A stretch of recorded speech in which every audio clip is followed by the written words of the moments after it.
Hello everybody, welcome to Chuck Free Uncorked. This week, wine tips for home use featuring Ariana Tsuchiya. Hey everyone, thank you so much for all your positive feedback on one of our latest Ancient Peaks Winery Renegade Wine of the Weeks.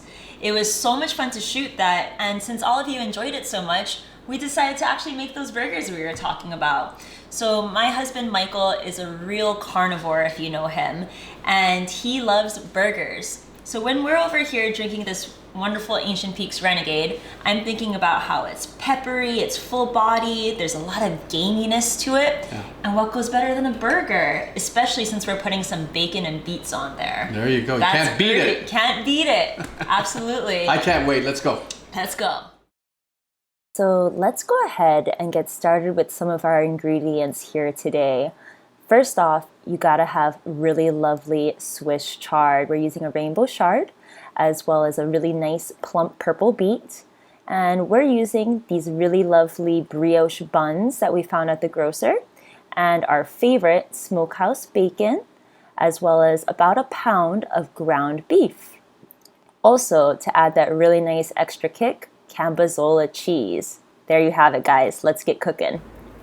First up, we're gonna cut the main star of the show here. This is going to be the purple beet, followed by the very lovely Swiss chard. This is gonna be one of the bigger leaves here though, so I'm gonna go ahead and cut the chard into 4 different sections, but we're only making 3 burgers, so I'll have lots left over for maybe a nice salad later. We also have the very funky blue Cambozola cheese. It helps to use a slicing motion with your knife because, as you can see, it gets quite squishy here, folks. Really nice, one of my favorite styles of cheese. Then we have, of course, the bacon. The bacon, we're going to be using 3 strips, and then I'm cutting it up into thirds, followed by the main man of the hour, the ground beef patty. So I use about a pound of ground beef, dividing it up into thirds, and then I'm going to go ahead and roll a ball and flatten them out for our patty time. Now we're cooking here, folks. So I like to start with a cool pan, and then actually that helps to render out the fat for the bacon. It also helps the bacon not to curl. Then we're going to go ahead and use that same bacon fat that we had from the pan and use it to fry up our beet discs. Gotta love a really nice crispy beet chip. The 1/4-inch slices make it really nice and crispy on the outside and juicy on the inside. Also, you cannot forget to make sure you season your ground beef patties. I'm using just a little bit of table salt, and we're going to add a little bit of freshly cracked black pepper as well. Some of my favorite additions, nice and simple. And then we're gonna go ahead and just start grilling the patty. I like mine's medium rare, but Cully on the other hand likes his medium well. And of course, you gotta toast your buns. So this is gonna be using about a tablespoon of butter. We're gonna go ahead and let that melt in a different pan there and give it a nice whirl all over the pan. This is what's going to help give us that really nice, beautiful color and texture when we are grilling our brioche buns. I can't wait. They look so good, and let's go ahead and start building our burger. So first we take the patty. I'm gonna go ahead and lay on a couple of our favorite beet discs there that were grilled in that juicy bacon fat. Layered on with a little bit of bacon. I'm going to use about 3 strips. And you can't forget the Cambozola. This is really what's going to give it that extra notch, that extra kick, and a little bit of Swiss chard just to brighten everything up. And voila, everyone. Here you go. This is a burger with beets, bacon, Cambozola, and Swiss chard to pair with the one and only Renegade. Let's have a look. Wow, this looks delicious, Ari. Yay! Are you ready to try it? Yep. Okay. So this is just a burger, beets, bacon, Swiss char. What else you got? We have Cambozola cheese here, so Okay. a little bit of blue funkiness in there as well, Okay. and the brioche bun. Mmm, so tasty. Use it for the wall.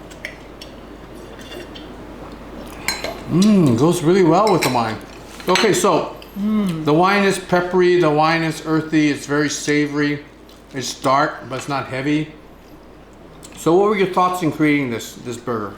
I mean, why? Why all the different components? Why the cheese? Why the bacon? Why the, you know?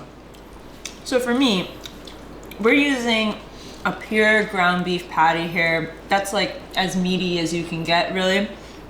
So it's a full meal based off of that smoky gaminess from meat. And we see that here in not just the pure ground beef patty, but actually enhanced with the bacon. We use some smokehouse bacon. Then you have the earthy tones that I think really go well with something like Malbec as well, that really like earthy. From the beets, you mean? From the beets, yep. Yep. And then And the beets, what'd you do? You just cut them and that's it?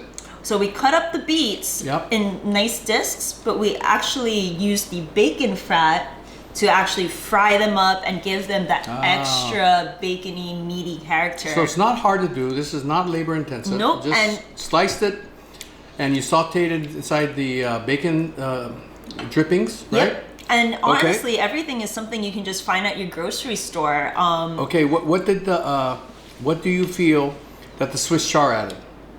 It needs some brightness because although we have all these really brooding flavors like the savory earthiness from the beets and the meat and also the wine, you do need a little bit of brightness to help lighten everything up so you can go in for your second, third, fourth bite. And lastly, what about the cheese?